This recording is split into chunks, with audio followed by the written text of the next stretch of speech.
everyone's fond of saying that coastlines and forest distributions and all this stuff are fractal. Well, doesn't this imply that there is then a global fractal? There is a fractal dimension which, when you feed it into your computer and wrap the data around a sphere, the continents and oceans of Earth should appear. And in principle, again to the absurd level, you should be able to then telescope in on that portion of this data that is wrapped around the sphere that corresponds to Northern California. And on your computer screen should appear Esalen hung on the cliffs of Big Sur, with us sitting in a room inside discussing the matter. Rupert, Terence, I'm Ralph. So, creation, imagination, my mask is chaos.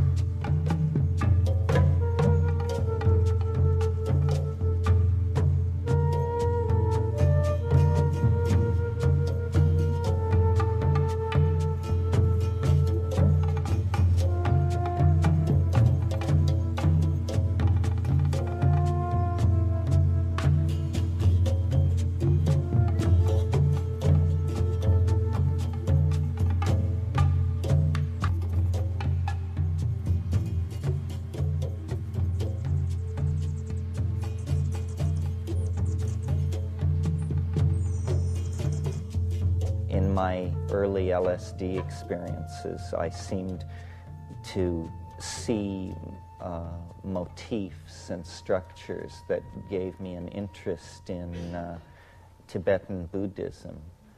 And I went to India with the intent of studying the Tibetan language, and quickly found that the whole thing was just overwhelming, and that I was just, a human atom in the sea of India, and that the notion of encompassing or understanding what this was clearly the task of a lifetime.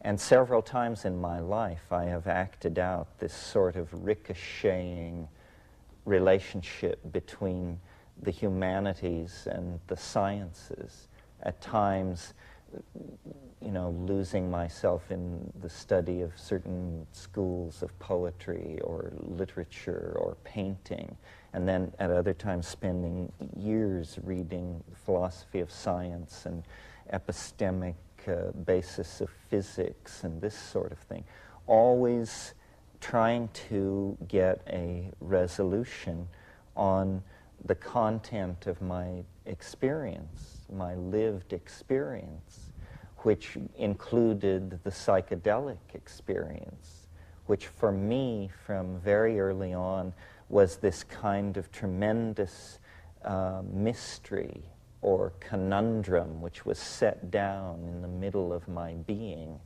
And it still continues like that. I keep returning to that, testing all the ideas against the fullness of experience.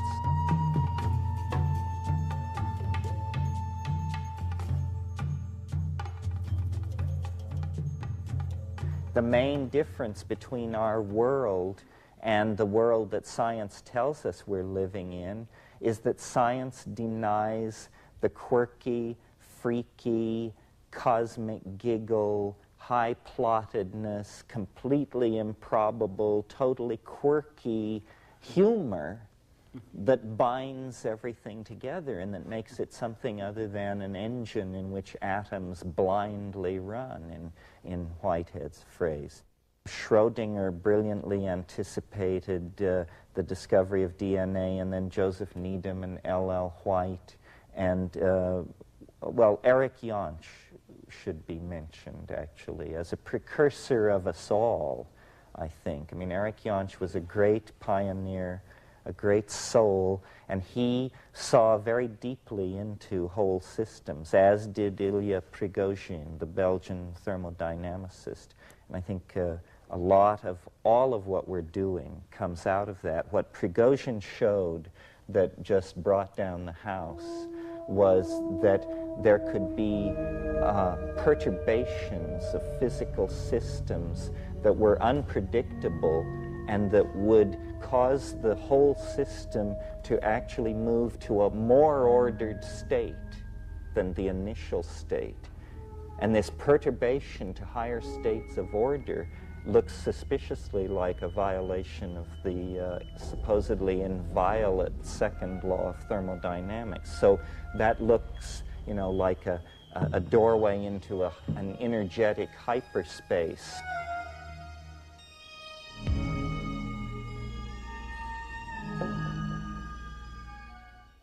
Well, when A New Science of Life came out in 1982 in America, it came out a year earlier in England, I came to California because it was published in Los Angeles.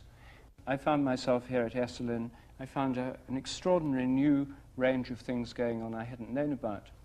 And when I was in San Francisco, a friend who I knew from Europe said to me, just the day before I left, there's somebody you must meet.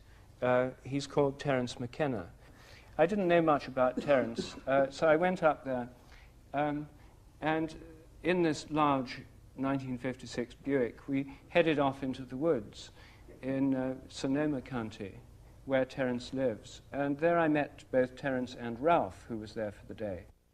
I found that part of my interest in these other realms of reality, of course, like many people in this room, was stimulated by experience with psychedelic substances. This was before I went to India. When I arrived in India, I found that India is a kind of psychedelic realm anyway. You know, it's just an amazing place. So in Terence, I found somebody who knew about that whole realm, who shared with me an interest in India, since it played an important part in his development, and who had views about the nature of reality which complemented my own in an extraordinary way. My own theory is about memory and habit in nature. Terence, I found, had developed a theory about novelty and creativity in nature, a theory about the quality of time and the creative process as it is related to the ongoing flux of events. And Ralph had a kind of mathematical theory, which was just the kind of thing that the view of nature I was trying to develop needed, the idea of nature being drawn by goals or attractors. In the mathematical science of dynamics, there's this model of of reality being pulled from ahead by things called attractors. It's a teleological, animistic view of nature, which dressed up in the guise of mathematical models, which I found most fascinating.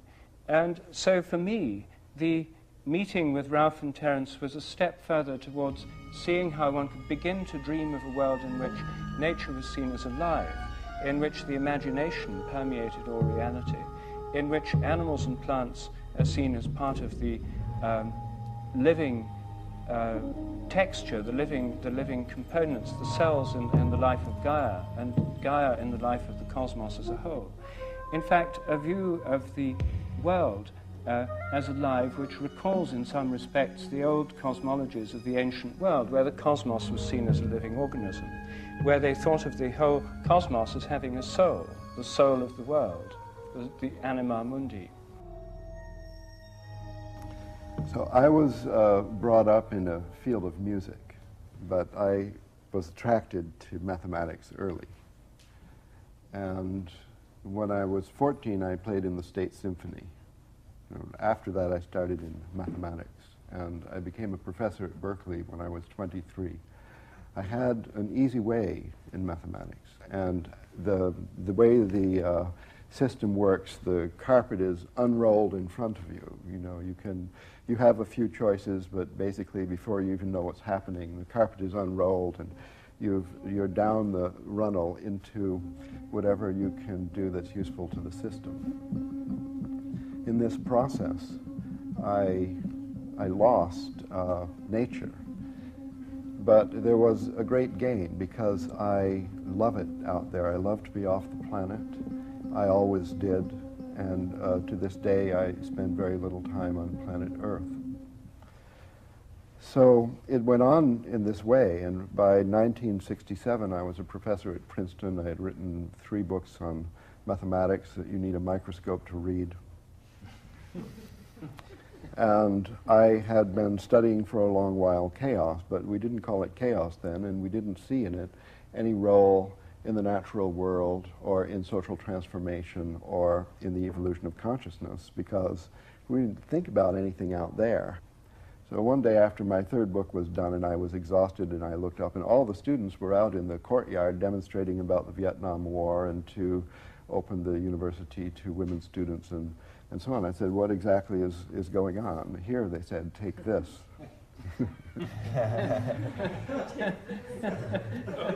And so, like many people in that year or around that time, in 1967, my career had a bifurcation.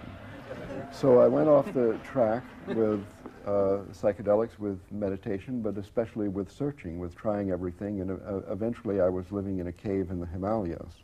And when I returned to California, I was standing on a street corner in Santa Cruz in white pajamas, and a car stopped. An old friend from a previous lifetime said, "There's somebody you have to meet. Get in the car." I had nothing to do. It sounded okay, and in that time, I believed that everything goes perfectly. You just go along with the flow, as they said. I didn't know it would be a 2-hour drive. So I got in the car. There was the 2-hour drive to Berkeley, and I was literally dumped out of the car on Terrence's front step. I never heard of Terrence at that time, 1972. Mm-hmm. And I went in, and what happened then, I would still say, although we've had many wonderful talks and exciting, thrilling, and nutritious times in the meanwhile, that was quite a miraculous chat. Many subjects came up. How to grow mushrooms, outer space, I don't know, anything you could think of, all passed by in the course of an hour or two. In this way, we became friends, and this habit we had, this activity that we do, I mean, we never go for a hike or something like that. We sit in the evening and talk, and what happens is synergistic, miraculous growth, evolutionary. And in this revitalization of my work, and eventually the whole field of mathematics, my conversations with Terence, whereas I think we thought of them as just good fun, that they did have a really fundamental influence on everything I've done since. So fun, or I would say fun is insulting. I mean, thrilling because of going to the edge, going beyond the edge, having company there, finding things which you can bring back and they work, and become part of everything you're doing. So it's opened up these complex phenomenon characterized by chaotic, irregular, that is to say, not well ordered in the previous paradigm of space-time structure. For example, relationships among people, the states and change of states of society, the whole process. The intimations of mysticism, the intimation of a possibility of transcendence is all firmly grounded. We just have to now, it's almost as though mathematics is the extreme cutting edge of human understanding. How can we quickly export these new understandings that release us from a need for closure, that free us from an either-or universe? How can we quickly export these models from the realm of research mathematics into the realm of daily life?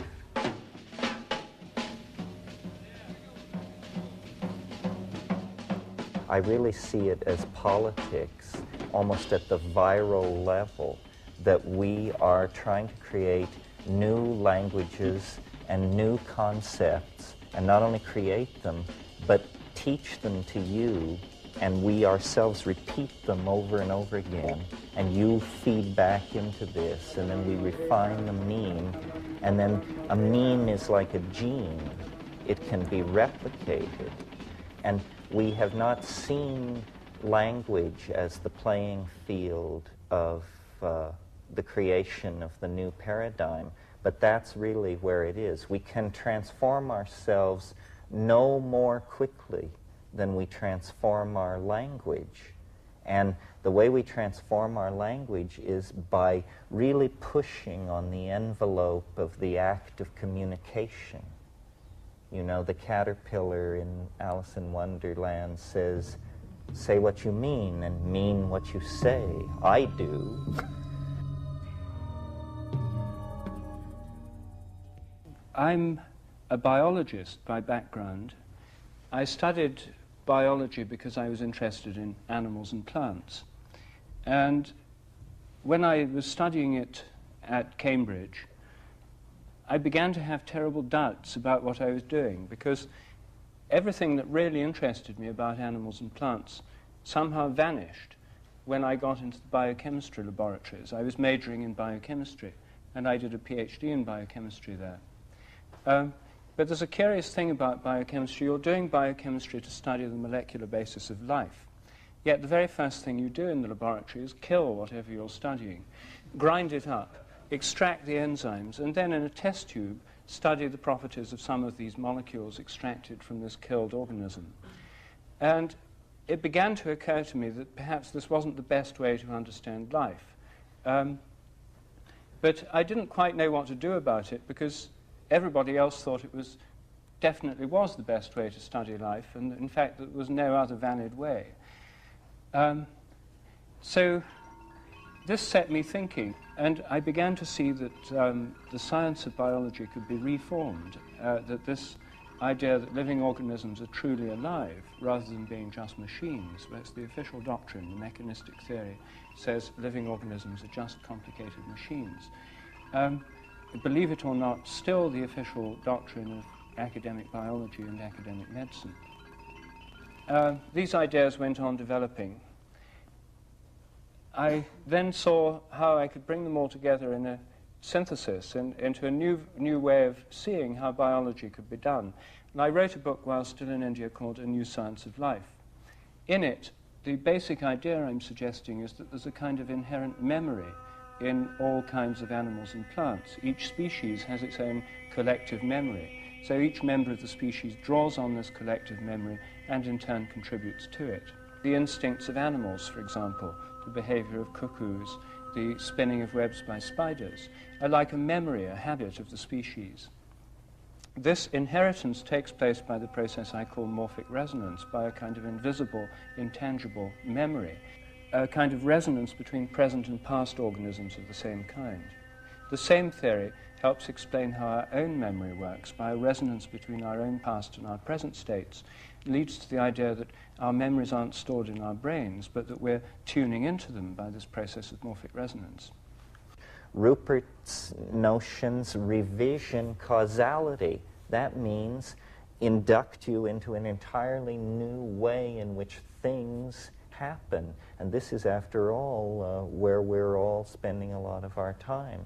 The models that Ralph is working with show that the world is not an engine running down toward a heat death, but a tremendous kaleidoscope of unpredictable, creative, open-ended activity on every level. I mean, it's really a dazzlingly kaleidoscopic vision. It's like a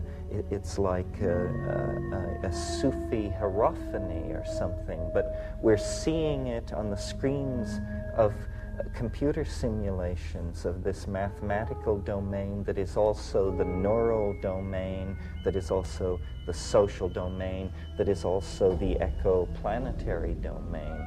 This is not error. This is not mysticism. This is the real facts of how it is, how the world fits together. It fits together through the infusion of its invisible soul.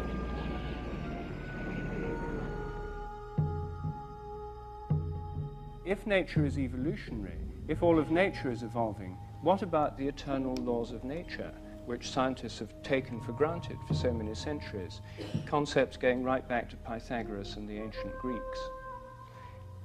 Were all the laws of nature there before the Big Bang? Well, if they were there before the Big Bang, where could they possibly be? There was nowhere to be, there was no universe. So if the laws of nature were all there before the Big Bang, then they must be non-physical, idea-like entities dwelling in some kind of permanent mathematical mind, be that thought of as the mind of God or just the mind of a kind of disembodied mathematician. They were thought to be permanent and all there before the universe. This assumption is still held by most of our modern cosmologists. It's something that physicists have not yet begun to question seriously. But as you can see, it's like an idea that's had the carpet taken from under it. It's sort of hanging over an abyss. Because there's no real reason why we should assume the laws of nature are permanent in an evolving universe. If the universe is evolving, then the laws of nature could be evolving as well. And in fact, the very idea of the laws of nature may not be appropriate.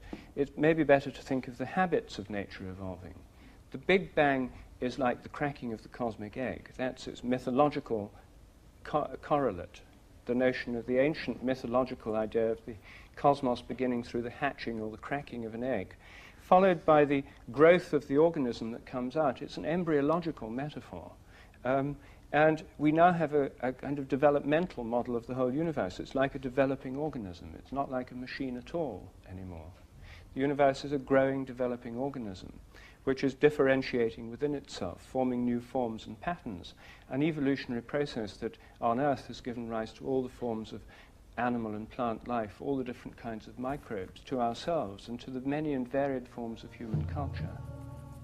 A theory of evolutionary habits demands a theory of evolutionary creativity.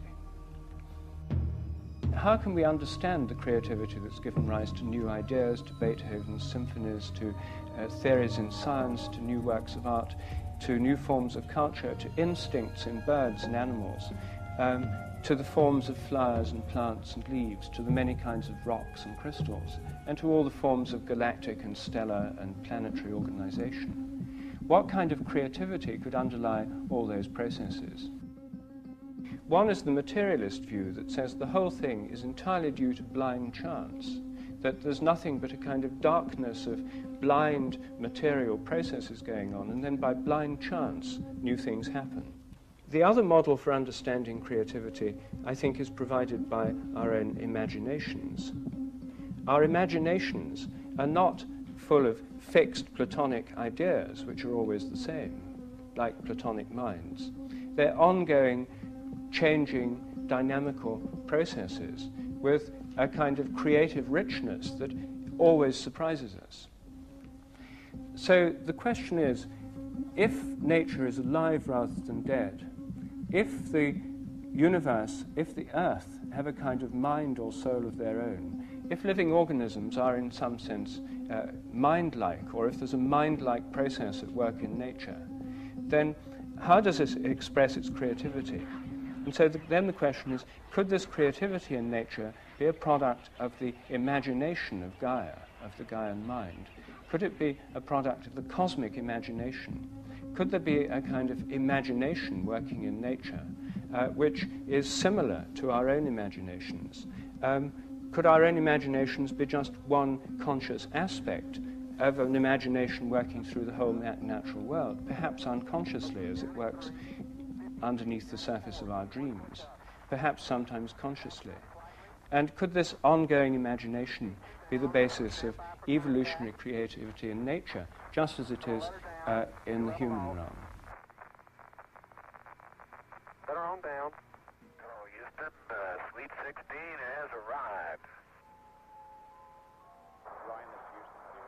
How would it be, or is it credible that perhaps what the universe is a kind of system in which more advanced forms of order actually influence previous states of organization? This is what is emerging in Ralph Abraham's work with the chaotic attractors. They are attractors. That means that they exert influence on less organized states and pull them toward some kind of end state.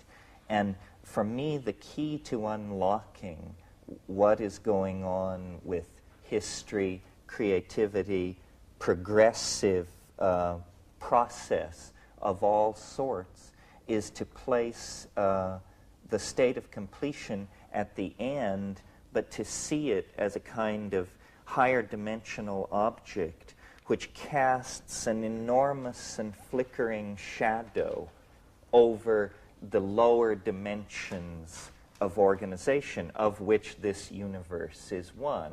So that, for instance, in the human domain, when we look at history, what we see is an endless series of anticipations. The golden age is coming. The Messiah is immediately around the corner. Great change is soon to be upon us. These are intimations of change. It's almost as though the transcendental object that is the great attractor in many, many dimensions throws out images of itself, which filter down through these lower dimensional matrices and actually are the basis of the appetition of nature for greater expression of form, the appetition of the human soul for greater immersion in beauty, the appetition of human history for greater expression of complexity. So when I think about these terms, chaos, creativity, imagination, I see them, it's like a three-stroke engine of some sort. Each impels and runs the other and sets up a reinforcing cycle that then stabilizes organisms, processes that are caught up in this, in the phenomenon of being. The phenomenon of being is this self-synergizing engine of out of chaos, through creativity, into the imagination, back into chaos, out into creativity, so forth and so on. And it operates on many levels simultaneously, so that the planet is undergoing a destiny. Deep time, the time of geology, was only really discovered around the turn of this century, and it is cosmically ennobling to think of the universe as a thing of great age. But I think that it's time to put in place, next to the notion of deep cosmic time, the notion of chaotic, sudden change, cusp flux, and sudden perturbation. Because what deep time has revealed, as we've pushed our understanding of the career of organic life back 65 million years, 270 million years, what we see is tremendous punctuation built into the universe, in the case of the Earth, in the form of asteroidal impacts. This thing which happened 65 million years ago, nothing larger than a chicken walked away from it on this planet. So there's a strange paradox where taking deep time seriously, the message of deep time is you may not have as much time as you thought, that the universe is dynamic, capable of turning sudden corners. So then the imagination becomes a kind of beacon. The imagination is, as it were, a scout sent ahead, or something which has preceded us into history, and in fact is a kind of eschatological object. It is shedding influence, the morphogenetic field, if you wish. If the morphogenetic field is not subject to the inverse square law of decreased influence over distance, then I, as a layman, don't see why, Rupert, we couldn't locate it at the conclusion of process. Because, you know, one of the things that's always puzzled me about the Big Bang is it's a singularity. This is the term physicists use for it. This means theory cannot predict it, and yet it is necessary to make everything which follows from it happen. So you just say, there's no reason for this, we have no argument for this, but the rest of the theory needs it. So it's a singularity. And the immense improbability which modern science rests on but cares not to discuss is this: the belief that the universe sprang from nothing in a single moment. Well, if you can make that leap, to believe that, it's very hard to see what you couldn't believe. That is almost the limiting case of credulity, I would think, So,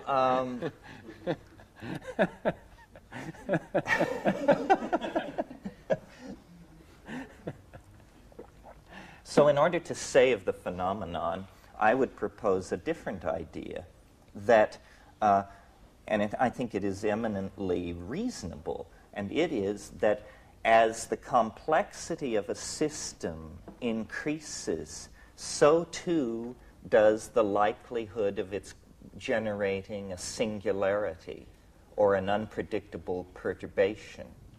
So the pre-existent state of the universe I imagine to be extremely simple, an unflawed nothingness.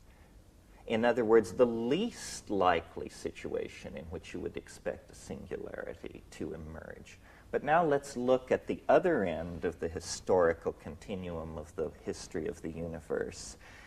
Let's look at the world we are living in, which is full of 106 elements, tremendous gradients of energy ranging from what's going on inside pulsars and quasars to what is going on inside viruses and cells, tremendous organizational capacity at the atomic level, at the molecular level, at the level of molecular polymerization, at the level of membranes and gels, at the level of cells and organelles, organisms, societies, so forth and so on. In other words, the universe at this moment is a tremendously complicated, integrated, multi-leveled, dynamic thing, and every passing moment it becomes more so.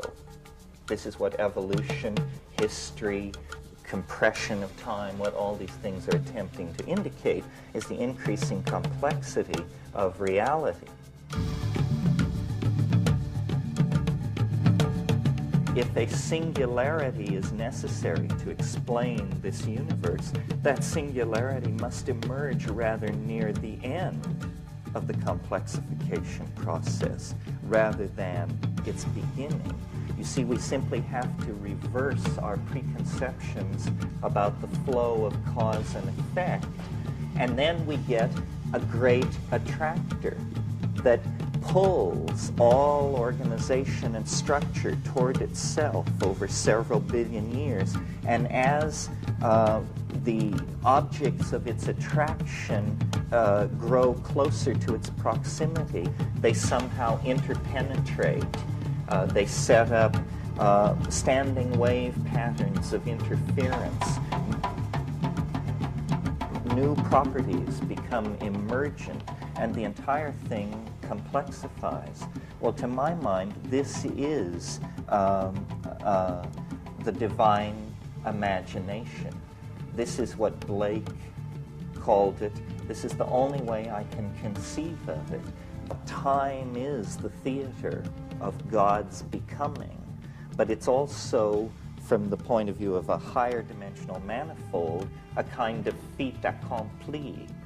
And this is no contradiction, or if it is, it's all right, because in these realms of higher ontology, you're always asked to avoid closure and hold the notion of a coincidentia positorum, a union of opposites. The thing is both what it is and what it is not, and yet it somehow escapes contradiction, and that's how the open system is maintained.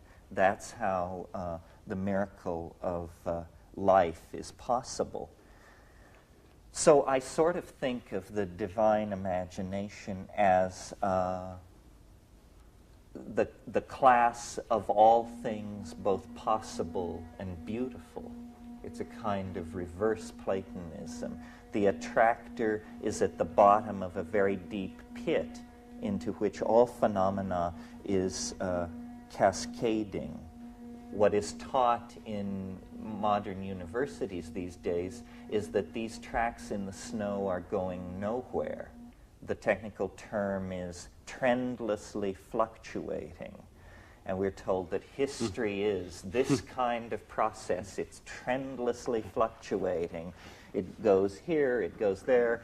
It's called a random walk in information theory. It means you just wander around. And, well, it's very interesting. Now we begin to see through the marvel of the new mathematics that random walks are not random at all, that a sufficiently long random walk becomes a fractal structure of extraordinary depth and beauty. So you see, really what has to happen is for us to see chaos not as something that degrades information and is somehow the enemy of order, but rather chaos is the birthplace of order. Chaos is not the problem, chaos is the answer. I think a factor which changes everything is the discovery of dark matter, the fact that 90 to 99% of the matter in the universe is utterly unknown to us. This recent discovery effectively tells us that the whole cosmos and every material thing in it has a kind of unconscious, a material unconscious, an unknown dark realm which conditions everything that happens, the shapes of the galaxies, their interactions. Is Gaia, as it were, awake on the side that's in the sunlight, and in the side that's in the darkness as it rotates, dreaming? At night, are the plants, the animals, the whole ecosystems, the oceans, in some sense, in the dream state, when dreams and spontaneous images of what might be possible come to them? So, is there a kind of Gaian dreaming, and does it happen on the night side of the planet? What would the Gaian mind feel like? What form would a Gaian dream take, or what form would a Gaian psychedelic experience take? The psychedelic experience, it's preposterous to attempt to analyze it in terms of human motivation at its intense levels. It seems rather to be an ontological reality of its own that the human being has simply been privileged to briefly observe. But it says no more, your deep psychedelic experiences say no more about your personality than that the continent of Africa is making a statement about your personality. They are, in fact, independent objects. To my mind, the divine imagination, or the imagination, is the source of all creativity in our dreams, in our psychedelic experiences, in the jungles, in the currents of the ocean, in the organization of protozoan and microbial life. Wherever there is large-scale integration, rather than simply raw physics, but integration of laws of physics, integration of properties of membranes and electrophoresis and this sort of thing. It is the creative principle. So do you think then that in psychedelic experiences you're actually tapping into, tuning into, or experiencing something of the Gaian or the cosmic imagination? Absolutely. And I think that that psychedelic experiences and dreams are only different in degree, that they are chemical cousins somehow. And this is why I could see human history as a Gaian dream, because I think every night when you descend into dream, you are potentially open to receiving Gaian corrective tuning of your life state. You will, the whole thing is an enzyme-driven process. We are like an organ of Gaia. We are the organ which binds and releases energy for reason. I mean, a liver cell doesn't need to understand why it binds and releases enzymes of the liver. We bind and release energy for reasons perhaps never to be clear to us, but which place us firmly within the context of the Gaian mind. We have been chosen out, and this is not something to have great hubris about. I mean, indole acetic acid has been chosen out in plant metabolism to play certain roles. We have a role, but our role seems to be a major one. We are like a triggering system out of the general background of evolutionary processes mediated by incoming radiation to the surface of the earth and then natural selection. Suddenly we come with an epigenetic capability. We write books, tell stories, dance, sing, carve, paint. These are not genetic processes. These are epigenetic processes. And they bind information and express the Gaian mind very well. As an example of how willing I am to introduce or to entertain this idea concretely, I've been talking to a lot of people about ecological crisis and the fate of the world and this sort of thing. Well, imagine in hindsight the wisdom that we would impute to Gaia if we were to suddenly realize that what is happening on this planet is that nature knows that the sun is going to explode. And what we are is a kind of response to the anticipation of a wounding that 50,000, 5 million years ago, the geo-heliocentric relationships began to vibrate out of tune. And as a consequence of this, a species was called forth that could organize an escape. And we are it. In other words, we are in a divine play. In line with this, and what made me even entertain these ideas, is I had a very bizarre experience recently. I was in Hawaii, and in our botanical garden there is a very large dead tree, and one limb of this tree sticks far out over the land. And Banisteriopsis capi, a large hallucinogenic South American vine, is planted at the bottom of this tree. And it just has swarmed up this tree and covered it with greenery. But it wouldn't go out onto this one limb that stuck out. And it bothered my sense of symmetry that this vine would not completely cover this tree. And I even thought about trying to climb up into the tree and thread it out onto this limb to get it to do what I wanted. So I was sitting looking at this tree and this situation and actually thinking about it. And suddenly the limb fell.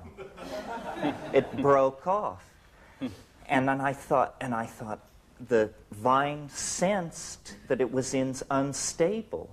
It would not invade this domain that it sensed was structurally unstable. Well, then I said to myself, but how could it? What is the mechanism of this sensing of instability?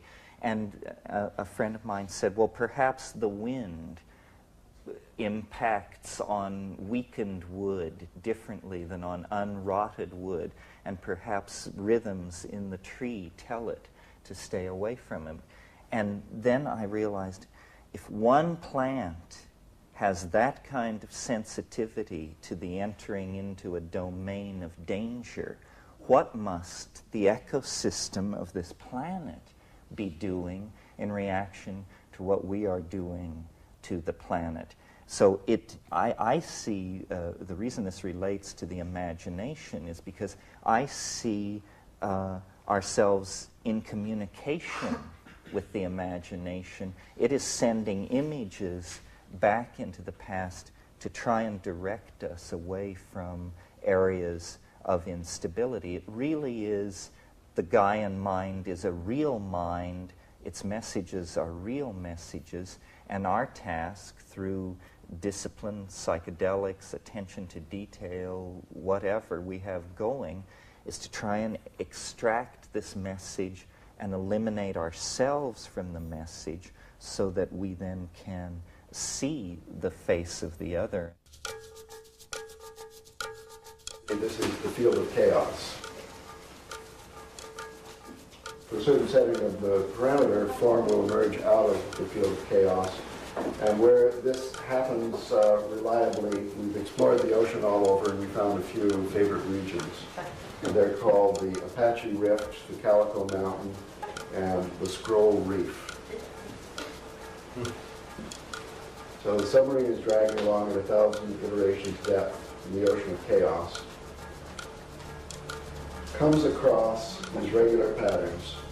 This is the first wing of the Apache Valley.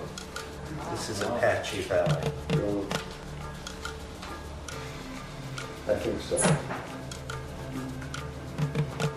Then we get another field of chaos.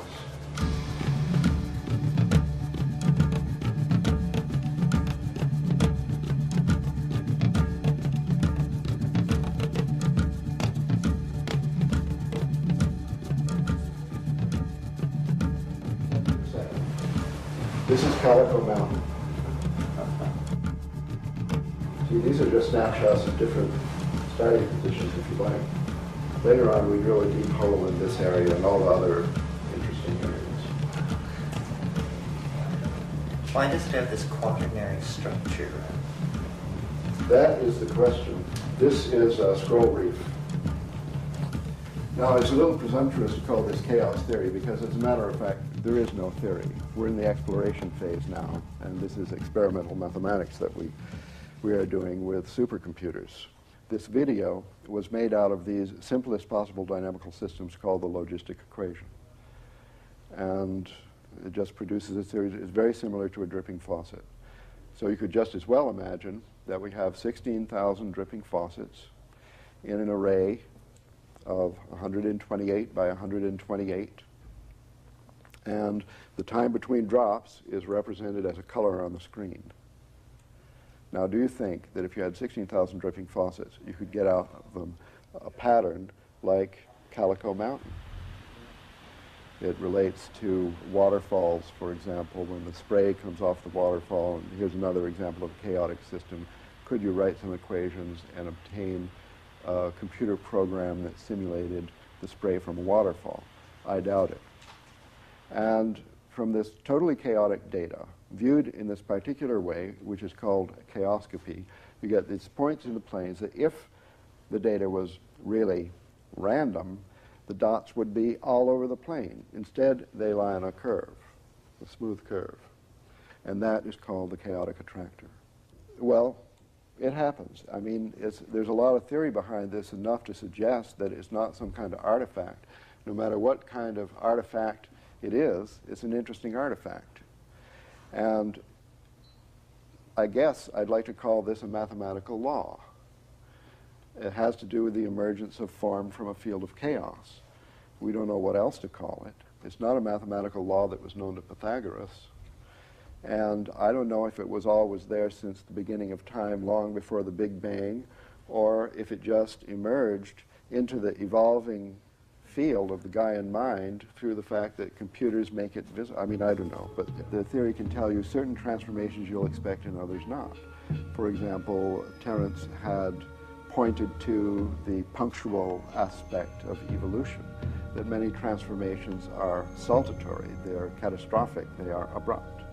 As, for example, in the emergence of form, as, for example, in the Neolithic Revolution, as, for example, in the crystallization of the planets. As the temperature drops in the developing universe, according to standard models, more and more form comes into being. First you get atoms, then stars and galaxies condense, then you get solar systems, and through the cooling of matter you can get planets. The planets are the cooled remnants of exploding stars. The elements in us and in our planets are stardust, formed from supernovae. One way of looking at this is to see the expansion and cooling process, and indeed the flow of events as being, thinking of it in terms of the flux of energy. And one of the great unifying concepts of 19th century physics is a unified conception of energy. Now, it's not entirely clear what energy is. Energy, in some sense, is the principle of change. The more there is, the more change that can be brought about. It's, in a sense, a causative principle. And it's a causative principle which exists in a process. In this process, the energetic flux of the universe underlies time, change, becoming, and the flux process itself seems to have an inherent indeterminism to it. This flux process, the universal flux, is organized into forms by fields. Matter is now thought of as energy bound within fields, the quantum matter fields and the fields of molecules and so on. And I think there are many of these organizing fields, the morphic fields. And nature is the theatre of these habitual fields organizing the indeterminate flux of energy. And the fields themselves, by having this energy within them, have this indeterminate quality too. So even organized systems of a high level of complexity still have this probabilistic quality. The fields that organize this energy to give rise to material and physical forms are themselves probabilistic. Chaos is never eliminated. There's always this indeterminism or spontaneity at all levels of organization. So there's a formative principle, which is the fields, and there's an energetic principle, which I think has the chaos inherent in it. It's a kind of change, which left as pure change would be chaos. One way of thinking of these is in terms of the Indian notion of Shakti as the energy indeterminate principle, and Shiva as the formative principle, working together in a kind of tantric union to give the world that we know. All creation begins in chaos, progresses in chaos, and ends in chaos. And in Hesiod, this word chaos appears in a piece called Theogony, which is a theogony, that is to say, more or less a creation tale, but the stories of the creation of the gods and goddesses one by one. Well, they're not gods and goddesses, really. They're abstract principles. The three main ones are chaos, Gaia, and Eros. And they're the most abstract, earliest proto-concepts of sky, earth, and the creative tension in between. Now, the meaning of chaos, the first time the word appeared in literature, has got nothing whatsoever, apparently, superficially, to do with what we mean by chaos in the English language and in ordinary life. It meant only, to Hesiod, according to the lexicon, the gaping void left, sort of the gaping void between heaven and earth, out of which the creation came. So creation out of chaos, yes, but the chaos did not mean disorder or anything negative. It only meant this gaping void. Well, after understanding that, you look up, you think of these different interpretations, sky, God concept, the gap in the opening and so on. When you look at the sky, the most obvious chief characteristic feature of the sky is the Milky Way. And it does appear as a kind of a gap between this and that. The royal road of the gods traveling between the underworld and the overworld. Understanding that, you can then connect the word with an earlier word, concept, or god or goddess, meaning the same thing as what you visually see represented in the Milky Way itself. And that is, in one of its most popular representations, Tiamat, the goddess of chaos, from Enuma Elish, the creation poem, the greatest epic poem of Babylonian literature, discovered in the library of Ashurbanipal at Nineveh. Recent discovery. There was this story of the origin of the gods and the creation of the world by Tiamat and Apsu, the god and goddess of chaos, who lived in the water, one more sweet water and the other salt water. And they created then the whole pantheon and the whole world and so on. But eventually along came Marduk, Marduk was a younger generation of gods, in the next generation. And there was a conflict between the older and the younger gods over how the world ought to be run. And apparently this conflict was taking place in the form of a social transformation, a transformation represented in the mythological by the demotion of Apsu and Tiamat from the pantheon of Babylon, the city Babylon, and the replacement by Marduk, eventually became the god, Mr. Big of Babylon, around 2000 BC, coinciding with the sweep of patriarchy over that city, propelled on a new type of war chariot with spoked wheels instead of solid wheels. Am I digressing too much? No, you've reached the wheel. Well, I've reached the spoke wheel and its association with, is this accidental? I don't know, with the patriarchy. And the fact that the wheel itself, as a mathematical model, is the paradigm of order, a divine mathematical form, according to Plato, as the planets were supposed to move before Kepler, who introduced the ellipse. Fantastic transformation, punctual catastrophe in the history of consciousness. In short, according to this epic, Enuma Elish, Tiamat was killed in the most violent way, ripped to pieces, creating the world, creating a new order by our hero of Babylon, Mr. Marduk, also Bel, Bao, and so on. His New Year's celebration was honored at the New Year time all over Old Europe, including at Stonehenge. At the New Year's festival, this epic poem was read. So annually was the reminder that chaos is bad, chaos has been killed, chaos has been replaced by order, an order associated with perfect periodic, the wheel, the cycle, the perfect roundness, and so on. Whereas in Minoan Crete, you find, according to the evidence of the excavators and all who have examined the artworks that remain, a long-lasting fluorescence of partnership culture with no domination by a male god. It's established that there's the diffusion from Crete to Greece, and the last remainder of the Cretan culture, which is a very interesting one, it must have been sort of the last vestige of the Garden of Eden. We're talking about a tremendous happiness and fluorescence of beauty in all aspects of life. The importance of the chaos revolution now is that chaos has recovered from being demoted, from being banished to the unconscious in around 2000 BC or so, from then up to now 4,000 or maybe 5,000 years of the repression of chaos. I mean, chaos is, to this day in our culture, a bad word. We have to watch out for chaos. It ruins your love life. It has to be replaced by order. Scientists most especially hate it, and so on. The fact that scientists, of all people, in the temple of science, that Tiamat has to be accepted as a friend and replaced upon her throne, this is big news.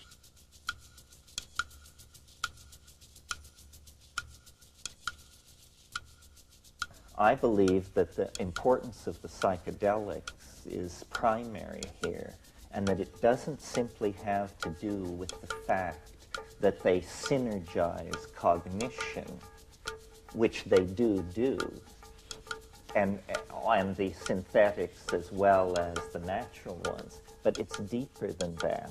It's that we have a secret history, knowledge of which has been lost to us and only is now recoverable in the light of the kind of mindset that becomes possible to us if we accept the new paradigm. And what this secret history is and has to do with, and how it relates to the Gaian mind and the world soul, is that we are the victims of instance of traumatic abuse in childhood as a species, because a symbiotic relationship with the world-girdling intelligence of the planet, which was mediated through plants, through shamanism. I mean, it wasn't an abstraction, it was an experience, was eventually broken up and disrupted by progressive climatic drying of the Eurasian and African landmass. And so this is literally the fall into history, the expulsion from Eden. All these primary myths of a golden age found and lost have to do with the fact that once we lived in dynamic balance with nature, not as animals do, but as human beings only could, but in a way that we have now lost. Well, how have we lost it, and what have we lost? How we have lost it is the way in which these psychoactive compounds that were being brought into the diet were acting is they were psycholytic upon the formation of the ego. They literally suppressed the formation of the ego and promoted instead collectivist, tribal, partnership values which were operating intuitionally in a resonance relationship with the feminine vegetable matrix of the planet. In other words, nothing was verbalized, everything was felt, everything was intuited. And regularly at the new and full moon, these small groups of hunter-gatherers, later pastoralists, gathered and took these hallucinogenic plants and dissolved boundaries and engaged in group sex and annealed, a new word that we've brought in here, annealed the irregularities that had cropped up in people's personal self-imaging in the interval since the last session. And this kept everything grounded on the plane of that which is important, i.e. the values of the group, of the species, of dynamic balance with the ecosystem, and so forth and so on. Well, when this was disrupted and the supplies of these plants were diminished and new religious forms arose and the time between the great festivals grew longer and longer, the ego begins to take hold, first as a kind of cancerous aberration, but then quickly becoming a new style of behavior, which quickly then eliminates all other styles of behavior by suppressing access to the chaos. And this is the point I want to make, that there is between the ego and full understanding of reality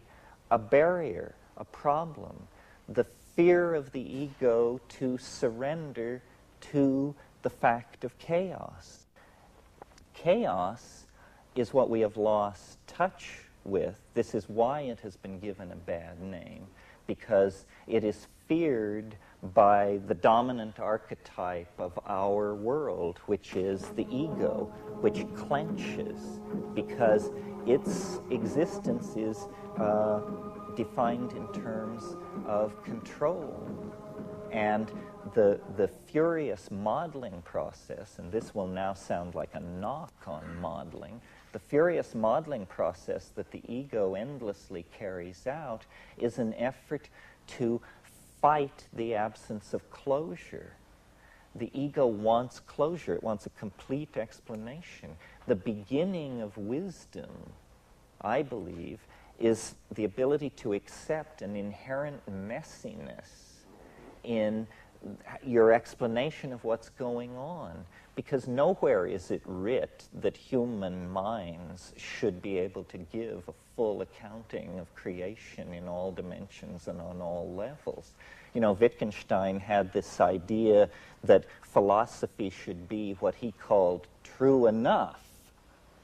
And I think that's a great idea. Let's just make it true enough, because that's as true as it can be gotten.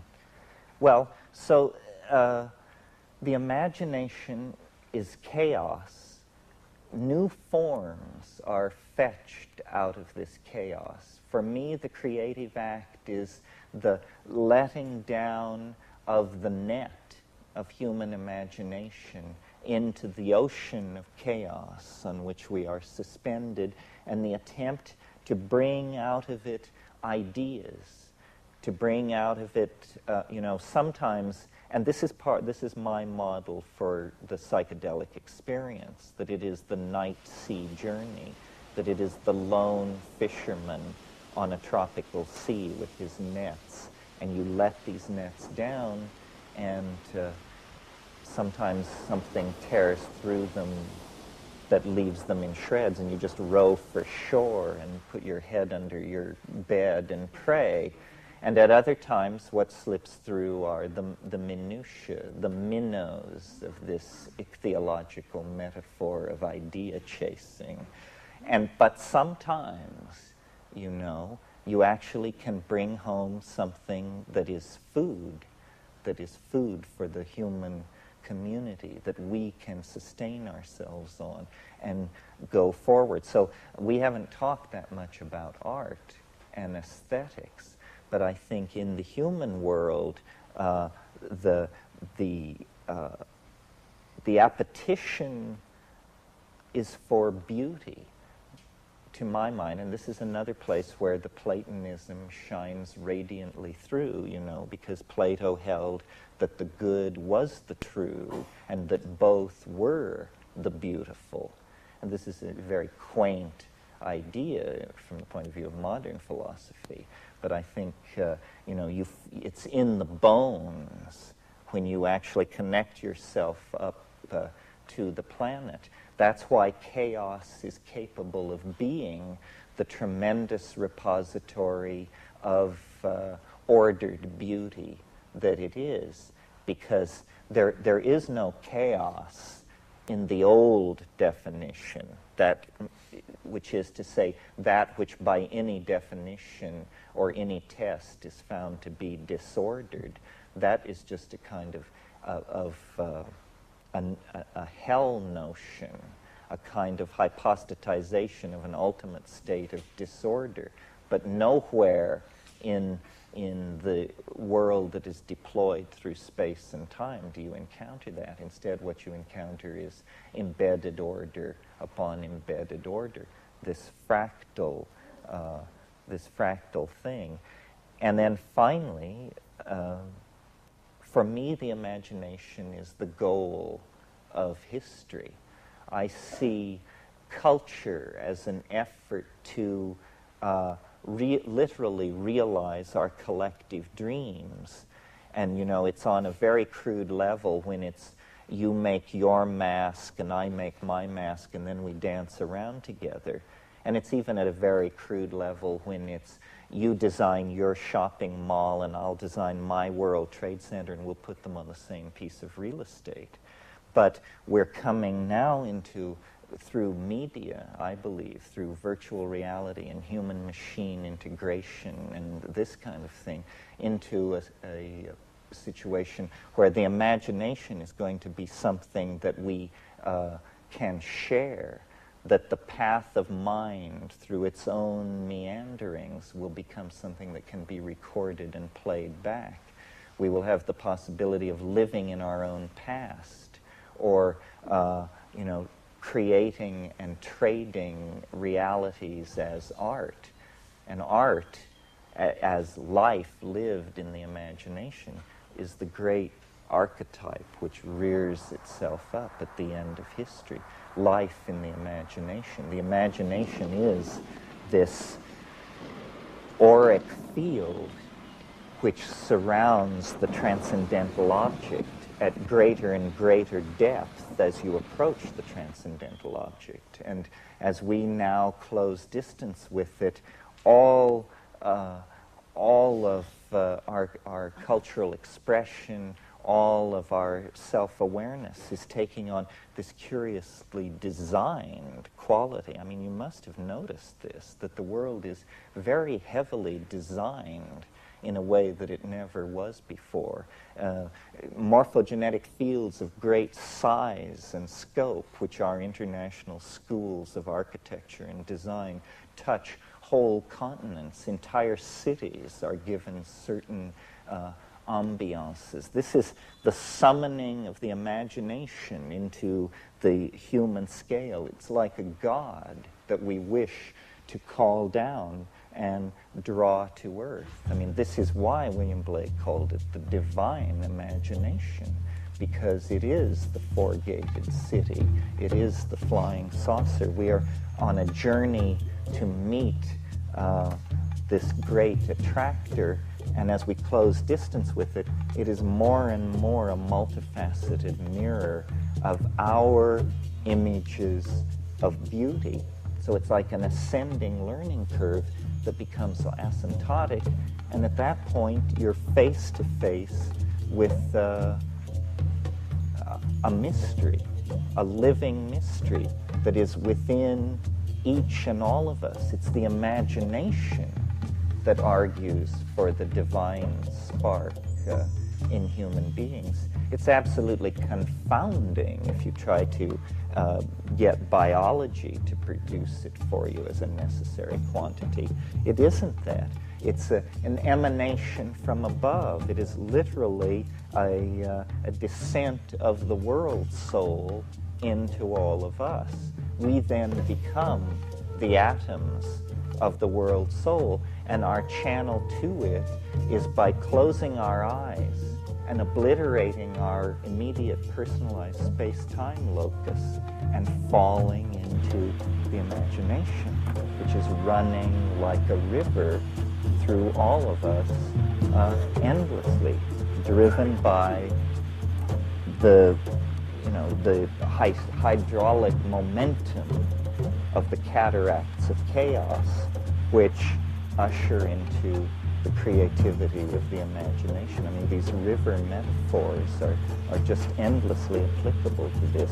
The flowing of forces over landscapes, the pressure of chaos on the imagination to create creativity, and it's looping back into the same. I mean, these things are the icons for the world that wants to be.